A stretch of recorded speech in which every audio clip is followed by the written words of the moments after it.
Hi, my name is Stephanie Foo, and I was a 2019-2020 Rosalynn Carter Mental Health Fellow. The reason why I applied for this fellowship was that it came highly recommended to me from a couple of friends who had previously done the fellowship.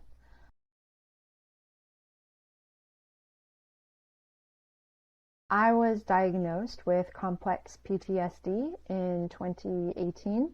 After I was diagnosed, I immediately tried to find more information and do research on complex PTSD, and I found all of the literature on it to be somewhat dry, scientific. I thought that there was a real space here. Like, what I wanted when I was first diagnosed was to read a story, a personal first-person story from somebody else who had gone through this process before me, to sort of give me hope and direction in the sort of arduous process of healing from complex PTSD.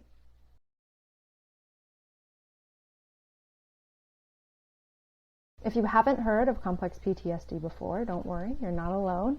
Complex PTSD is different from classic or traditional PTSD, post-traumatic stress disorder, in that it occurs when you haven't just experienced the trauma one time, but you experience the trauma many, many hundreds of times. When we are traumatized, it actually goes deep into our epigenome, into our DNA, and we can pass that on to our children. So I went on a journey of trying to learn more about my family's intergenerational trauma in order to provide a context for my own trauma and what had happened to me.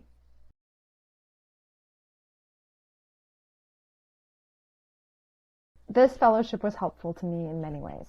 I was crafting a lot of the structure and research of this book before I necessarily had a book deal, and so $10,000 was really nothing to sniff at.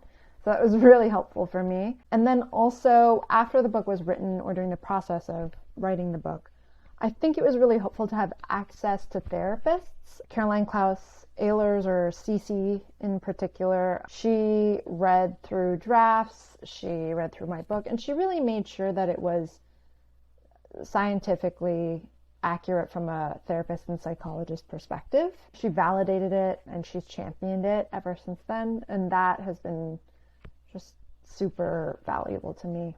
I think that the hope is that this book might be able to help alleviate some people's suffering, or at the very least show them that they're not alone.